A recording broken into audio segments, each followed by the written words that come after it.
Halo Soulmate, good day mates. Ketemu lagi dengan saya Ika Febrilia di Mate Channel. Dan pada sore hari ini saya mendapatkan kesempatan untuk ngobrol bersama dengan salah satu mahasiswa saya dari Prodi S1 Bisnis Digital. Sudah ada Muhammad Rafael ya, benar ya? Benar, Bu. Oke, Muhammad Rafael, boleh perkenalkan diri dulu mungkin sebelum kita mulai masuk ke diskusi kita sore hari ini? Good day, mate. Selamat siang semua.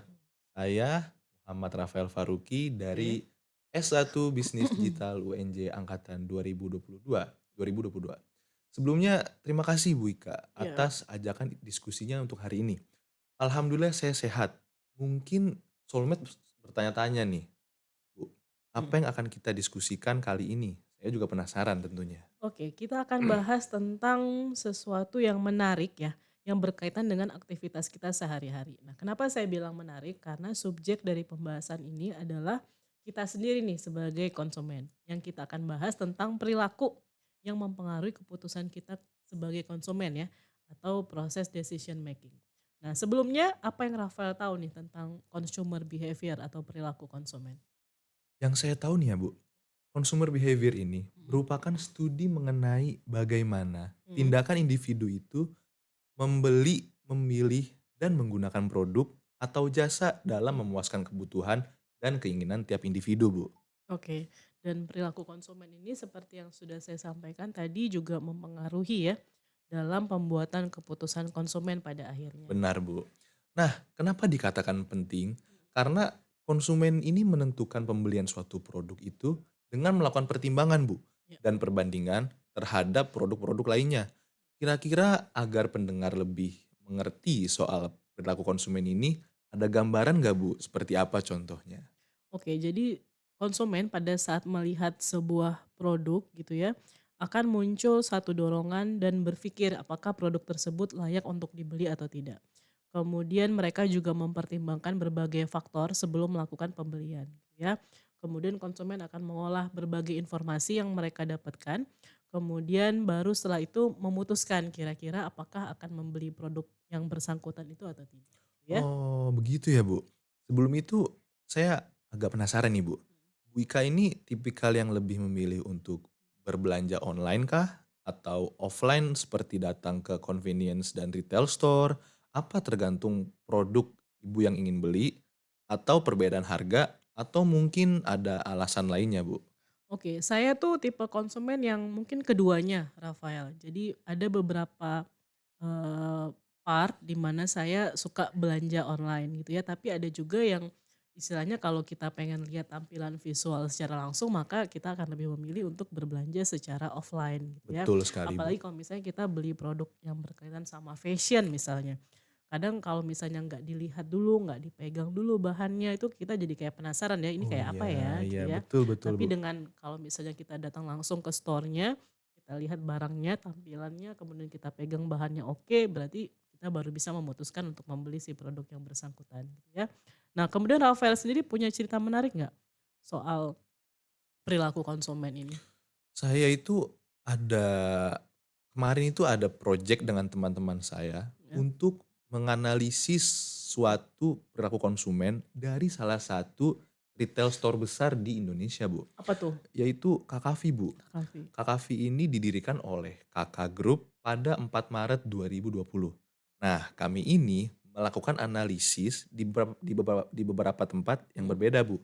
oke. Dan FYI aja nih, Bu, Mhm. sumber dari analisis tersebut berasal dari wawancara yang kami lakukan.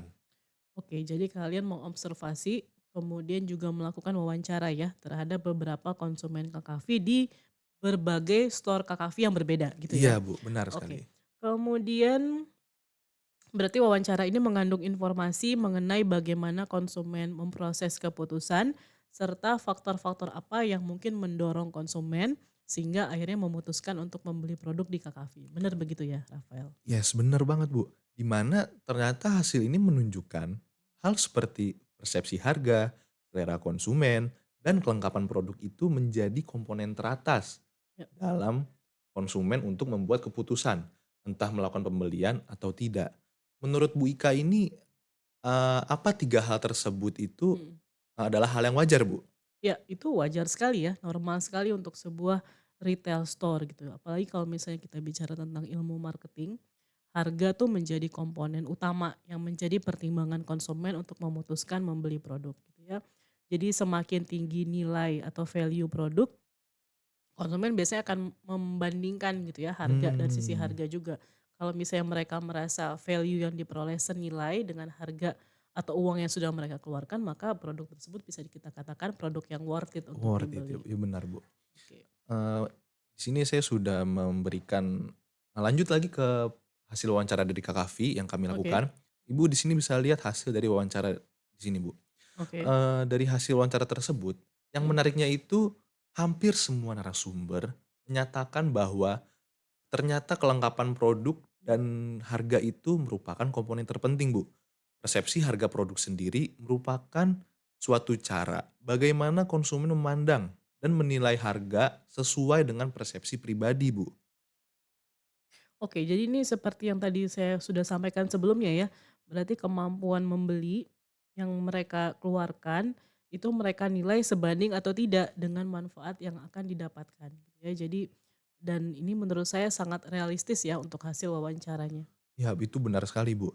Dan juga berdasarkan analisis kemarin kemarin kami juga, Mhm. ternyata faktor pribadi itu memainkan peran yang dominan daripada faktor lainnya, Bu.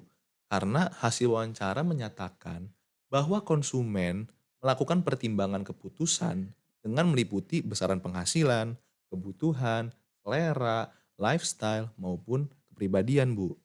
Oke, ini mungkin bisa menjadi notes juga ya untuk retail store, memastikan bahwa produk yang mereka tawarkan itu adalah produk yang lengkap, kemudian punya keunikan tersendiri ya, Rafael. Karena semakin beragam produknya, maka konsumen juga akhirnya akan memiliki semakin banyak pilihan ya dalam mengambil keputusan. Betul sekali, Bu. Tapi ada satu pertanyaan, Bu, yang bikin saya penasaran. Oke. Apa tujuan utama mereka itu datang ke Kakafi, Bu? Bagi konsumen yang membeli, mungkin tujuan utamanya adalah mereka untuk mencari barang yang dibutuhkan, tentu saja. Ya. Sementara yang tidak membeli niatnya hanya melihat saja. Namun, bahkan ada yang berujung membeli.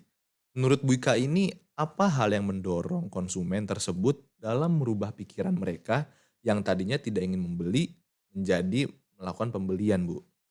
Oke, jadi mungkin karena itu tadi ya pertimbangannya, yang awalnya tidak berniat untuk membeli kemudian sampai akhirnya melakukan pembelian gitu ya. Mungkin karena tadi ya ada kelengkapan produk, Hmm. sehingga konsumen itu punya banyak pilihan, kemudian produk yang ditawarkan juga unik-unik, di samping juga yang saya tahu, untuk harga produk di Kakafy juga lumayan terjangkau kan.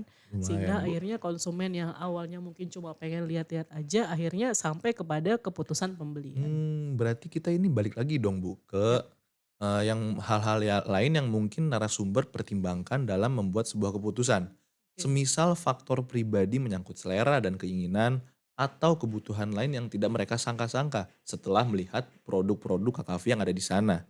Ya, di samping juga pastinya karena ada potongan harga tuh ya, ada promosi sehingga orang-orang yang sekedar lewat atau mungkin sekedar masuk untuk lihat-lihat, akhirnya karena ada diskon, potongan harga, harga produknya terjangkau sehingga akhirnya memutuskan untuk membeli.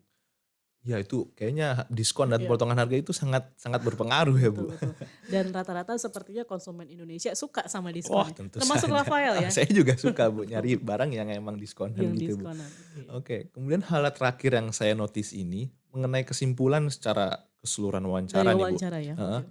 adalah dengan menanyakan apakah konsumen yang membeli dan tidak membeli akan merekomendasikan Kakafy ini kepada Mhm. orang lain. Ya, Dan jawaban mereka serentak adalah iya, oke. karena kelengkapan dan keunikan produk yang diperjualbelikan oleh Kakafy, Bu. Ya, jadi mereka istilahnya kenapa harus ragu ya Iya, untuk merekomendasikan produk kepada temannya, keluarganya, mmm, sahabatnya, karena memang di Kakafy itu produk yang ditawarkan lengkap, semua ada gitu ya, iya, Bu. macam-macam ya, Oh, macam-macam, Bu. macam-macam variasi produknya, kemudian harga tadi seperti yang kita bahas terjangkau, banyak promo, jadi sehingga apa, konsumen yang datang itu akan merekomendasikan, akan dengan senang hati ya, Iya, Bu. merekomendasikan Kakafy kepada konsumen yang lainnya. Itu benar banget, Bu, emang. Sangat menarik untuk melihat bagaimana keunikan Kakafy ini dapat menjadi pendorong utama dalam Mhm. membentuk perilaku konsumen yang positif, Bu. Oke. Faktor seperti kelengkapan, harga yang kompetitif, pelayanan, dan pengalaman berbelanja yang baik. Serta elemen lainnya benar-benar memainkan peran kunci, Bu, dalam membangkitkan minat konsumen. Oke, jadi banyak faktor yang ternyata mempengaruhi keputusan pembelian konsumen, tapi kalau faktor-faktor tersebut bisa terpenuhi sama store-nya, jadi bukan tidak mungkin seperti Kak Kavi ya, jadi banyak yang datang Iya, gitu Bu. kan, banyak yang datang untuk Betul, Bu, berbelanja ke heeh. sana. Oke, good. Terima kasih banyak Rafael untuk diskusi ringan kita pada sore hari ini. Kita sudah bahas tentang perilaku konsumennya Kak Kavi gitu ya. Dan secara umum ya sama ya kayak kayak kita ya, Iya, karena Bu. kita juga konsumen. Oke. Nah, terima kasih Rafael sudah menemani saya berbincang-bincang di sore hari ini. Sampai berjumpa lagi di video-video marketing berikutnya. Kita barengan ya ngomongnya ya. Good Siap, day Bu. mates gitu ya. Oke. Satu, dua, tiga. Good Good day day, mates. mates. Sampai jumpa. Sampai jumpa, soulmates.